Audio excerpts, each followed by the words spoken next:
Welcome back, welcome back.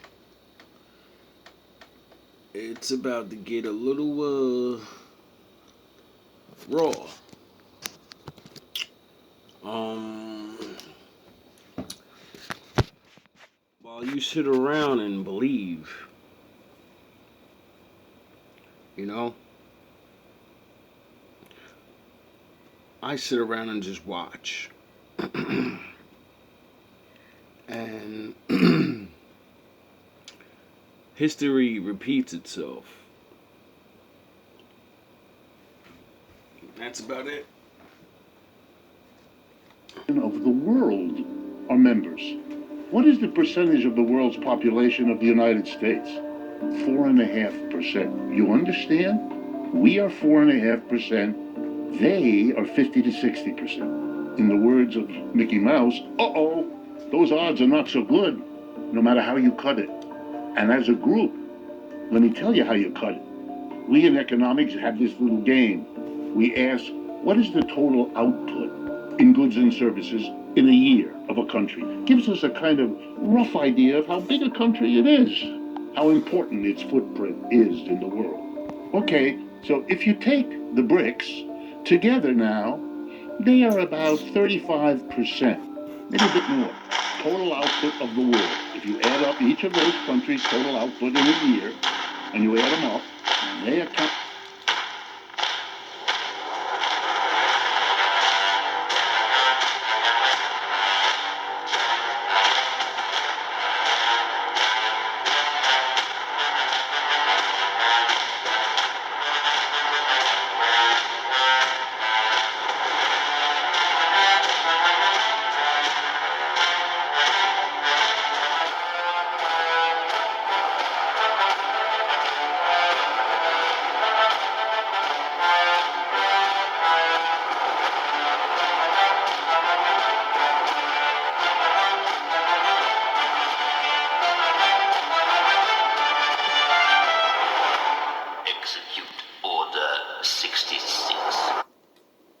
What I'm going to say is going to upset you. And so I want you to remember that I'm just the messenger. I didn't make these things happen, but I do want to honestly tell you because we live now in a weird time, weirder and in different ways from what we were used to. This country is at a time of decline.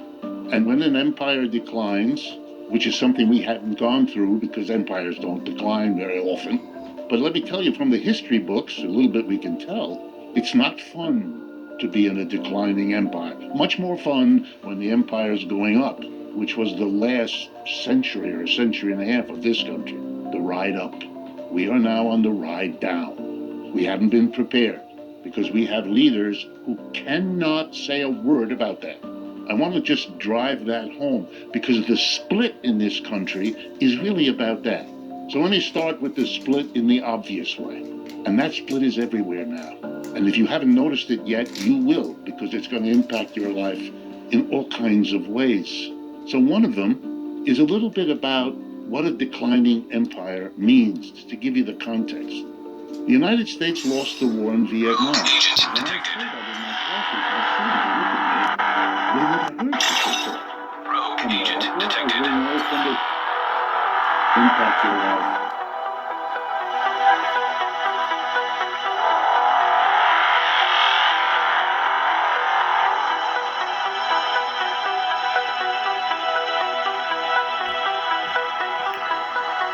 So I'm glad I played Division 2.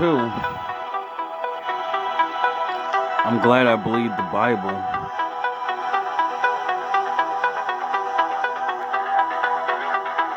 A lot of us aren't going to be able to move. I suggest you learn to get along with people. In all kinds of ways. So one of them is a little bit about what a declining empire means, to give you the context.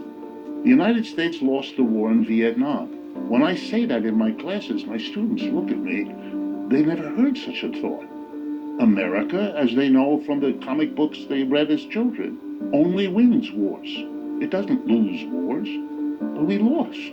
The war was fought against the Communist Party of North Vietnam, which has been running that country since the United States was driven out in 1975. Go check all of this. You will find I'm not making it up.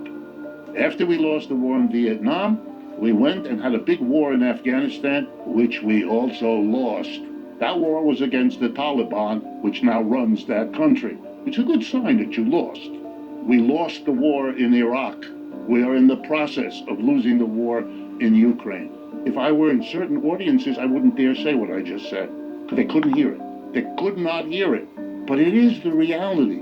Let me give you a couple of more, just bits of getting what decline means. Last week, something happened on the part of a country called Indonesia. I don't know if you're familiar with it. It's a remarkable country in Asia, made up of 18,000 islands in the Pacific. It's a huge country. The population of Indonesia is 280 million people. Makes it one of the largest countries in the world. Let me remind you, the population of the United States is 330 million. 280 isn't that far less than 330. It's an enormous thing what they did. They joined the BRICS. They joined a full partner of the BRICS. BRICS, by the way, means it's the first letters of the countries Brazil, Russia, India, China, and South Africa. A dozen years ago, they began to form an alliance of what came to be called the Global South, to be independent, relatively, from the domination of the United States.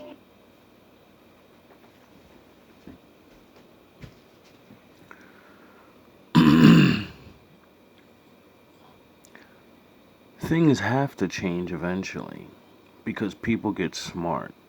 Once one group of people dominate all the other people group up and say, you know what? I don't hate you as much as I don't like them ruling over me.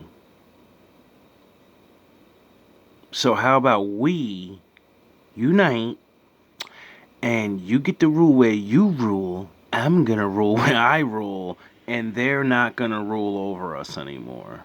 We don't have to go to war with these people. We don't have to fucking argue with these people.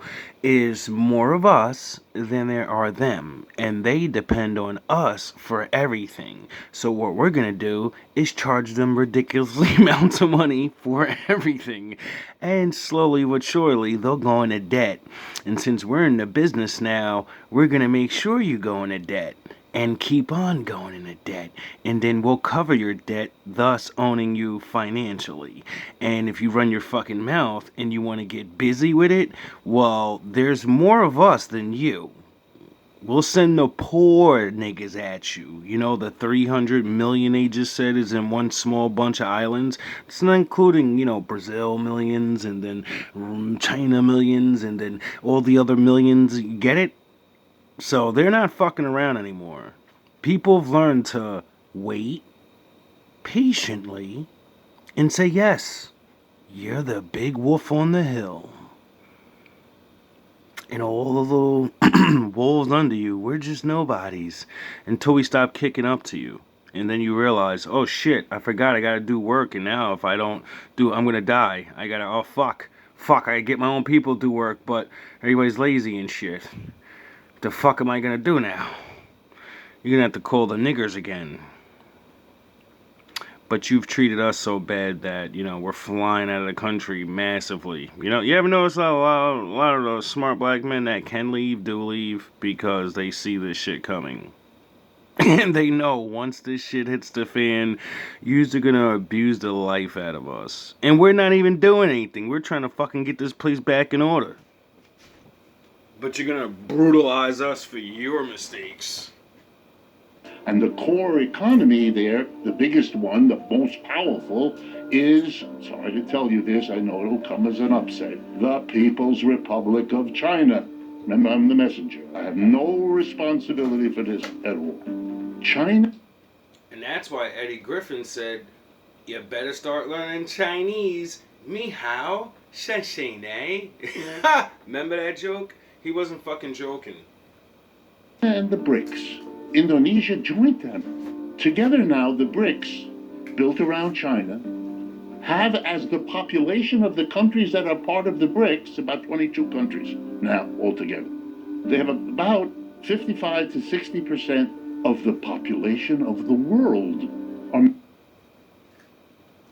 Now, do you understand like the number of that? Like, 60% of the world, 70% of the world.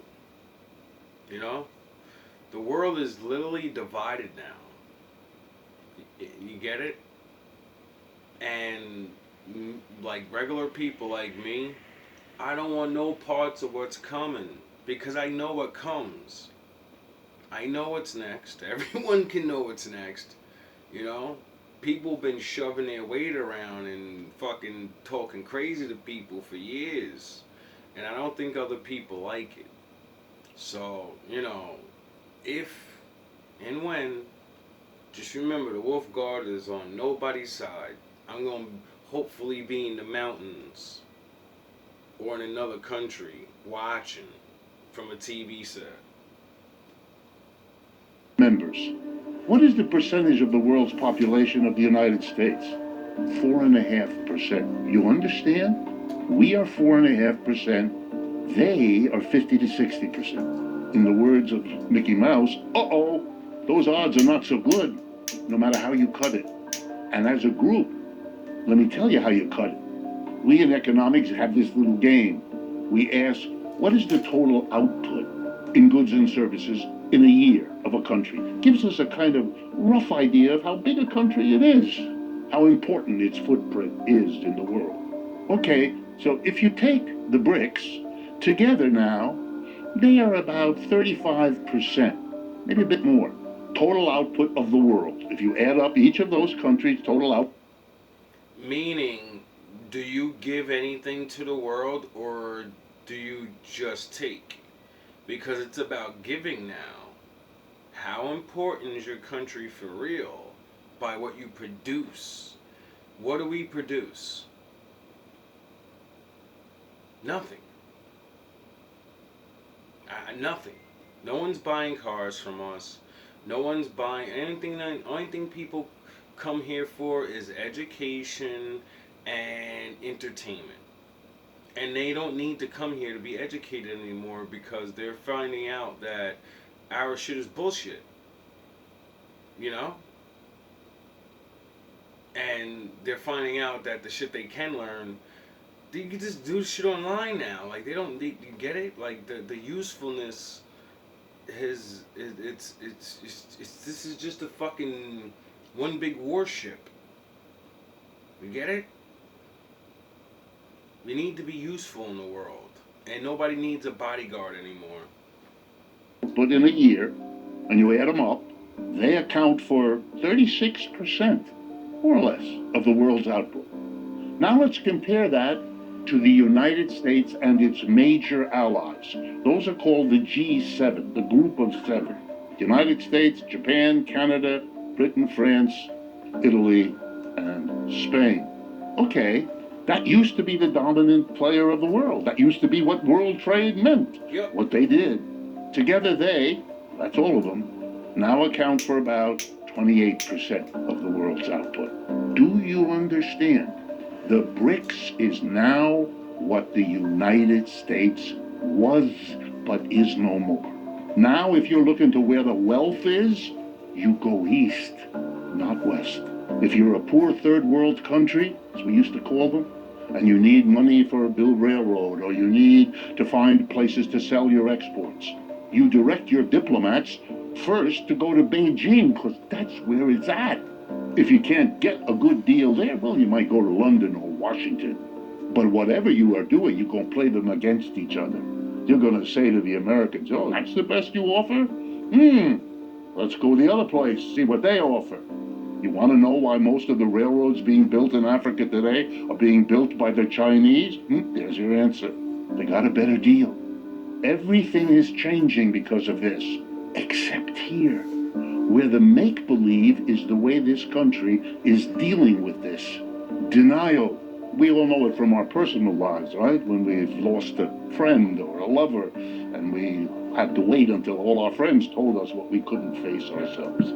Well, we are the friends in this country who are being unable to vent. That's why what Indonesia did last week is something I'm not going to ask how many of you noticed it, because nobody will raise their hand. How could you? Make Believe made sure that that was not on the newspaper's front page or in most newspapers on any page ever. How many of you know that the Chinese are now the fast growing dominant economy in the world? We're not. We haven't been for a while.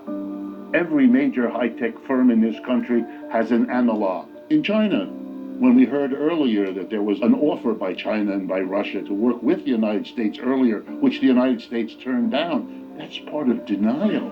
They didn't just turn it down then, they turned it down now. One more example, and I'll stop and tell you what this all means. 15 years ago, every automobile company on this planet went to work trying to develop what they understood was the next wave in that business, which was putting aside the gasoline-powered car and substituting an electric-operated car or truck. By the way, not a rational response, because it's terribly wasteful to have that vehicle, which those of you who have it notice, sits on the street or in the garage most of its life. That's kind of, let's use a fundamental word, stupid. It's stupid. It's a waste of resources. That. Can we stop playing around like niggas ain't invent water motors already? Can we stop fucking around? Can you like the bricks, the sticks, the United? Can we all stop pretending like men haven't already invented the greatest way to travel with water? Or you can stop fucking around with that, and then you can bring in the magnetizing things. Like, yo, bro, I'm a dumbass project guy. And I've looked on the internet long enough and seen things long enough and just learned long enough where it's like, yo, bro, stop treating us like we're idiots. We know you niggas can make cars go on water. You can make it go on fucking whatever. You're claiming to go to fucking Mars and you can go under the water, but you just can't figure out how to make a car that's efficient enough to work and not poison and stop it. You don't need the extra money for shit like that. Don't worry, we'll give you our money another way. Don't worry. See, what I realized about the powers to be all over the world is you all have this, we gotta stay in power, we gotta make as much money. No one gives a fuck, really. We want somebody to rule over us. It'll always be like that. We just want things to be better. Stop fucking playing around. We know you can't do everything and release all these things, but for real, with this gasoline car shit, we got niggas that are making cars run off of fucking McDonald's grease, for crying out loud. You're telling me regular garage idiots are better than all the scientists that have ever lived? This is how embarrassing you make yourselves look. We got a fucking black guy pulling water out of the air and purifying it. And you guys have fucking how much stuff to create and money and shit? We got backyard garage fucking kids making solar panel fucking whatever and laser guns and it's like, stop it. You're always gonna be in power. My father said you guys are gonna rule until he comes. You know? Don't worry. You're good. Can the people have some type of relief? Can we get the Tesla fucking machine out here with electricity and shit? Like, come on. Stop acting like energy isn't free already. Stop acting like you ain't figure it out. Like, stop it. Or can one of us invent it and then we can pretend like it got made for the first time and that person not go bye-bye? car could serve 20 people each day if it were managed properly. What do I mean managed properly? Well, like a car rental business, that's how they would manage that. Or those bicycles we can now just take off the rack and put back on. That's a rational way. If you want to avoid killing people, which private cars do, if you want to avoid air pollution, cars are the major cause of it, and on and on. Well, we could have like lines of trolleys and shit, like, magnetized trains built in a certain way. That would work. You know? A lot of people have to give up cars, and because like the car thing is just the most annoying thing now. I never owned a car, but I've driven, and it's it's a plague on the cities now. There's so many cars, there's nowhere to park. So it's like giving out tickets now is just like stupid. There's no way for me to. I gotta go to the store. I gotta park in the bus lane. I gotta park on the side of the road because there's nowhere to park. You know what I mean? Like, all these problems lead to other problems, which leads to other problems, which leads to, and it's because people just don't want to solve the problems. Putting the band-aids on it's what's making shit worse, though. And when it all implodes, it is what it is. Rational would be to go from the private car to a mass transit efficient system. A beautiful train every 5 minutes, a beautiful bus. That nobody pays for. We're not paying for you having to get us around the city to work so you can keep being rich and chilling and shit. Why the fuck am I paying to get to work? Now, if it's not, I understand. It's my own time. If I'm going to work, nobody that's going to work in the morning should pay for fucking to go to work. Fucking kidding me? Even more beautiful every 3 minutes, everywhere. That's it. Infinitely cheaper, much more efficient. And none of you have to worry about it because wherever it's parked, in the central lots, which we call car rental centers, there would be paid mechanics who make sure they're in proper condition. So the car would be in better shape, better cared for. The whole thing is nuts. And who is the person who invented this crazy bad solution to the fuel-burning car? That genius who did this terrible thing? Elon Musk. That's what he did. He found a way that automobile companies could make a profit by taking us out of gas cars into electric cars. So 15 years ago, all the car companies said, hooray, here's how we hold on to our profits by making these private cars for everybody. And they all went to work to compete. And there was a winner. As of 3 years ago, one company figured out how to make the best quality electric cars and trucks at the lowest price, which is what competition is supposed to result. And I'm sure you all know the name of this company. It's the BYD Corporation. Now, your faces give you away. You never heard of this place or this thing. What is it? Well, what did I just tell you? They won the competition for the entire new wave of cars and trucks moving across this planet every day by the millions. And you never heard of them. Why? Because they move everywhere except here. If you go to Europe right now, you'll see them all over the roads. BYD, and by the way, there's several Chinese car companies. They're not the only one. They're just the ones who did it best. Why don't you see them? Because we have a tariff started by Mr. Trump, raised by Mr. Biden. The tariff on the Chinese electric vehicles is 100%. So let me explain quickly what that means. The Chinese produce this wonderful thing, this electric vehicle, and let's take a simple number. $30,000 is what they cost for the car. You're an American. You need, therefore, to come up with $30,000 if, for example, you're a company that uses electric trucks to do part of your business. It's an input. You'd have to come up with $30,000 to get the truck. And then you'd have to pay 100%. Another $30,000 will go into Uncle Sam, who put the tariff. Tariff is just a word for a tax. It's a word for a tax on an imported good or a service, something that's produced out of the country but brought in here for sale. That's what an import is, and tariff is the name of the tax you put on imports. We have been putting taxes on imports as a nation from the beginning. Well, throughout the history, there's nothing new about it. Introducing the Slimulator, a fake game where you can be a Slim Jim.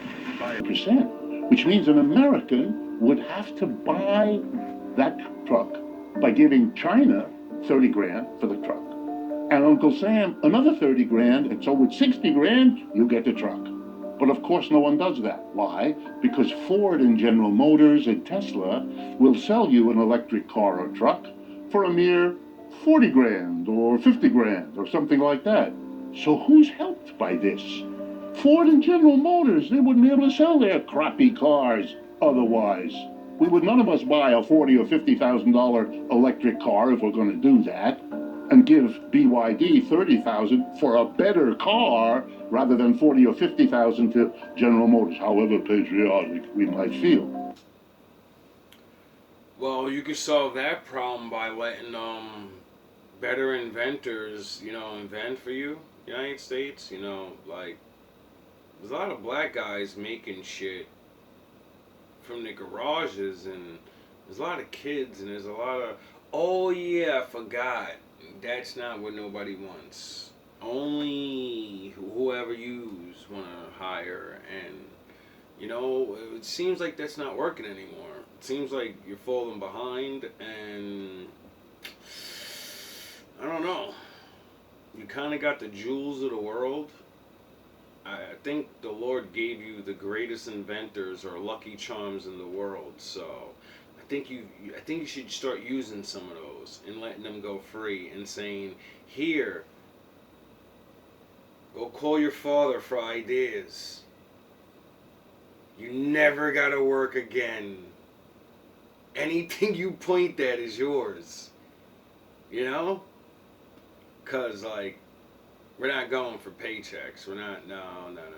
We're going for the old titles. Like Daniel and shit. Like, you're the man now. Your family and these people, yous are all untouchable. And anything yous want that's within means, no pointing at people's houses and land. No, none of that tyrant shit. That's for the you guys. Yous can do that. We're low rank. We just do things. We walk around and say, wow, I want an ice cream. And I can whip out a special badge that says, I get whatever the fuck I want whenever I want it. I want to go grocery shopping, I'm filling up the cart, whatever I want, I'm going home. Fuck taxes, no paying nothing. Free cars, free trips, because ideas come out of nowhere. So I don't need particularly to have a really big home or nothing like that. Man like me, living on the road, exploring, living, soaking in the Most High's knowledge everywhere I can go, so I can come up with new ideas. That's how empires used to get built. Because my father. And you know who knows it? Ford and General Motors. So they went to the president and they said, put that tariff there. It'll protect us. Of course, they didn't say our profits, which is the truth. It'll protect jobs. Whenever you hear a capitalist tell you about what they're doing to protect jobs, hold on to your wallet. Someone's reaching. Why is it false? Because this is a terrible act for most American producers. Think of yourself as a maker of shirts or of chairs or of software programs. You would like to buy the trucks you need to bring in your inputs or to sell and distribute your outputs. You're going to have to buy electric trucks. You'd like to buy the best one at the lowest price. Of course, you're competing with enterprises in France and in Germany and in Brazil and in Nigeria and fill in the blank. They're all buying BYD cars at 30 grand. You have to pay 40 or 50 to General Motors. You know what that means? They're going to defeat you economically. You're going to be loser. And when you lose, you're going to lay off your workers. You get it? Because if they got 60% of the population of the world teaming up with each other, that means they're all going to buy from each other and not us. Thus, they'll say, don't, we can't sell our shit to them. So then we can only sell our shit to each other and whatever groups we're linked in with the other 40%. And I don't really think that's how, what makes trade is the fact that it's from someone else. Because other people live in different places, and different places have different things, materials, fruits, food, animals. See, we're in the future now where everybody can get what, like, you can have a jungle built in your fucking. I can live in a fucking fake Amazon jungle. You get it? I gotta eat fucking fruits from anywhere in the world now, and I'm a fucking poor guy. And go on Amazon right now and start ordering. You get it? So that's not the thing anymore because everything's so close. Everything's together now. And the uniqueness of things aren't really so unique. So now it's going down to who makes the best shit. Period. If you don't make the best stuff, we're not fucking with you. And if you ain't on our side, we ain't fucking with you. So it's like, that means very, very big changes. Very big changes in the world. Because you can't compete with the companies that can buy the biggest, the best, and the cheapest electric vehicle. Now multiply this by dozens of other commodities. China is winning. We are losing. Shh, don't tell anyone. Because you live in a country which is pretending to itself that none of this is going on. It's either never discussed, or we turn it around and we say, the Chinese are becoming aggressive in the world. Huh? They're doing what exactly we did. You know how the United States became a big, powerful country? By doing to Europe what the Chinese are doing to us. It's not new, it's not different. The only question is, why would it be surprising? What a strange behavior. Not really. Not when you realize what goes around comes around. There are a lot of old sayings that say things like that. Like other sayings, like, when you're on the rise to the top, be careful who you shit on. Because when you're on your way down, you're going to see those people again. And they may not be on the bottom anymore. Just like you're not on the top. They're on the rise now, And since you was an asshole, they're going to be an asshole. What's going on here? Now, where is this taking us? We're remarkably alienated from the conventional Republican and Democratic parties. They didn't feel those parties were doing much for them, which is true. That those parties weren't protecting them from a decline they couldn't quite pinpoint, but they felt, particularly over the last 30 years. Their budgets were squeezed. You might have noticed that 40 years ago, the level of household debt in this country was small. Nowadays, everybody is loaded with debt. I can add, if you're interested, that corporate debt is at a higher level than it's ever been in our country, and government debt. In other words, we are a country in debt on a scale we didn't imagine 10 years ago, let alone think we would have now. There's a name for companies that have been for several years so deeply in debt that they don't make enough profit, ready, to service their debt, that is, to pay the interest and the portion they have to repay. Now, we have a special name in economics for them. I kid you not, I didn't make this up. Zombie corporations, because they're dead. They're economically defunct. You know how they manage to survive when their profits aren't enough to cover their debts? They take on more debt to pay the debt they couldn't otherwise cover. Uh-oh, that makes them more zombie-ish next year than they were this year, which is what's happening. You might wonder, And now you're at the whim of someone else. And whenever they feel like shutting your ass down, you're done. And there's nothing you can do about it. You know, unless they need you to do things. Who lends money to all these indebted people, businesses, and government? Well, let me start with the government, because if you thought the world was crazy before, wait till you get this. The two biggest creditors of the United States government are Japan and China. Japan number one, China number two. A few years ago, it was the other way. China was number one, Japan was number two. The United States is the biggest debtor country in the world by countries. The second biggest creditor of the United States as the biggest debtor is the People's Republic of China. Do you understand? The United States owes China $850 billion. Jesus. Mihao, Shishane, if that's the right way to say it. Mihao. I'm Black Goku. I love anime. I'm Afro-Asian. I ain't got no beef with y'all. You know? I ain't got no beef with nobody. But I like Chinese culture, so, you know. If y'all start making shit more oriental over here, I ain't gonna mind.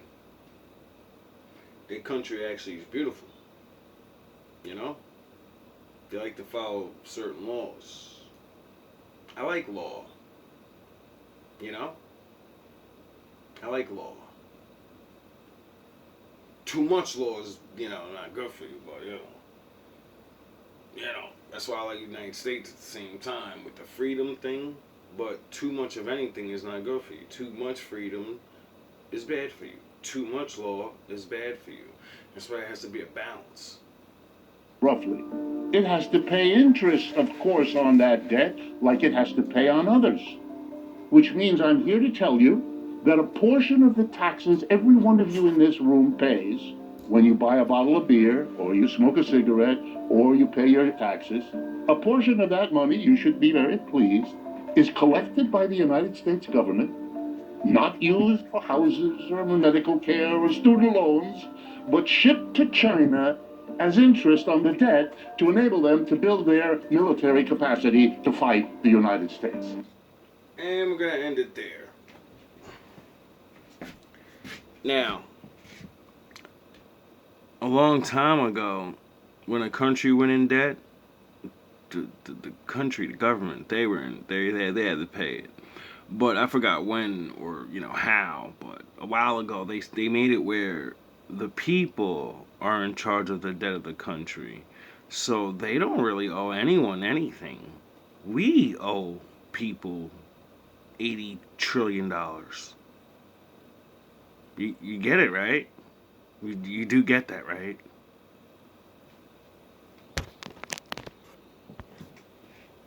So when you wonder why your taxes are so high, it's because you got to work off debt. You know? From your elders. Everyone running around doing debt and buying things and all that. Yeah, well, they're fucking your shit up.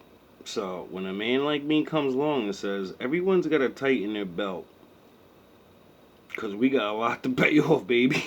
I don't think them niggas is going to let it go. You get it? You owe, Pookie. You owe. Rogue agent detected.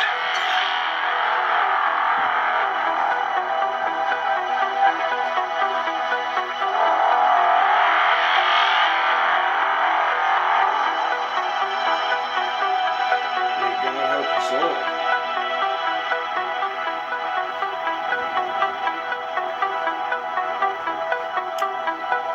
Like my father said, ye that put people into slavery are gonna go into slavery.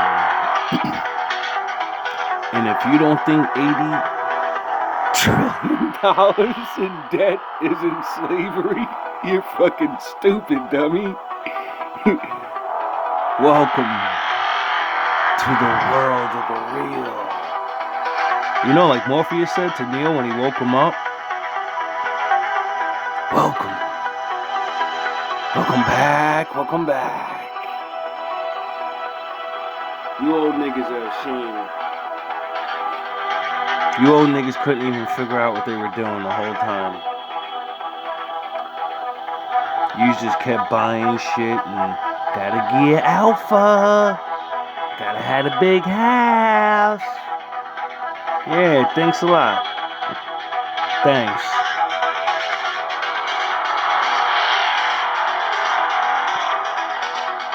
Good thing I'm old.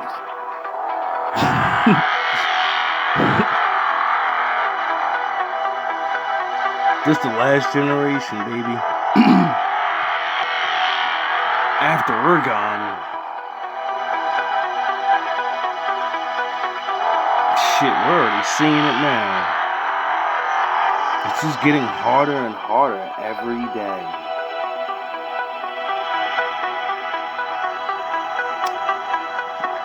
We're gonna have to come up with some new ideas or something. You know? Someone's gotta invent something. We have to join this race. Cause if we keep falling behind, you know, it's a country thing. You don't have to like your country.